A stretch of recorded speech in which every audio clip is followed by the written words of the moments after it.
Добър вечер! Аз съм Йорданка Лозева.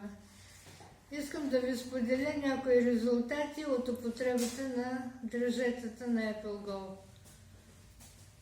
Лятото миналата година получих възпаление на дясната колянна става и почнах да приемам 2 от дръжета, стоп и слайд, и след 2 седмици вече можех съвсем спокойно да вървя и да се движа нормално, както обикновено.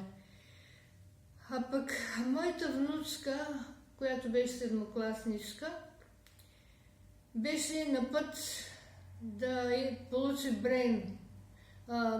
да получи бърнаут от напрежението, точно преди изпитите.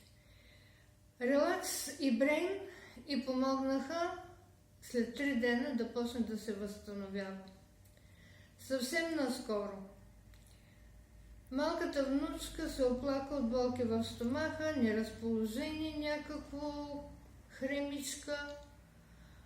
Тогава почнах да й давам стоп и айс за стомахчето. По-късно започна и кашлица. Тя обикновено прави ларингитна кашлица.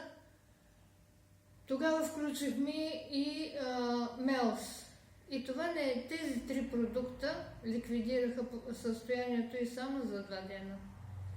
Така че използваме тези продукти и сме много доволни от тях. Не знам.